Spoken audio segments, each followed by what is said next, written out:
अस्सलाम वालेकुम रहमतुल्लाहि व बरकातुहू। मेरा नाम है आमिर अमान। आज आपके लिए 7 मरले का ब्रांड न्यू डिज़ाइनर घर लेके आए हैं। ये इसका फर्स्ट फ्लोर पे अभी हम खड़े हैं। ये इसका आप लाउंज चेक करें, डबल हाइटेड लाउंज दिया गया है, बहुत खूबसूरत और यूनिक थीम इस्तेमाल की गई है। ये इसकी मीडिया वाल है, फीचर वाल है, बहुत ज़बरदस्त डिज़ाइन दिए गए हैं। अच्छी कंस्ट्रक्शन क्वालिटी के साथ ये घर आपको मिलता है 3 करोड़ 50 लाख की डिमांड में।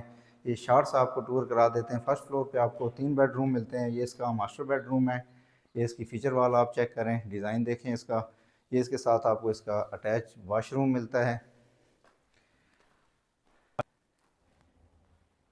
ये इसका स्टेयर का एरिया है, देखें कितनी खूबसूरती से इसको बनाया गया है। ये सामने आपको किचन मिलता है, मार्बल कुरियान के साथ आपको ये टॉप इसका मिलता है। बहुत खूबसूरत हैंडल लेस कैबिनेट्स मिलती हैं।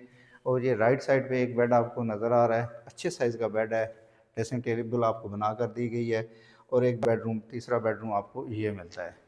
3 करोड़ 50 लाख इसकी आस्किंग कर रहे हैं। बहुत ज़बरदस्त ये घर है। मुकम्मल वीडियो मेरे यूट्यूब चैनल पर अपलोड हो चुकी है, आप वहाँ से इसको डिटेल वीडियो देख सकते हैं। मिलते हैं नेक्स्ट वीडियो में। अपना ख्याल रखिएगा। बहुत शुक्रिया। अल्लाह हाफ़िज़।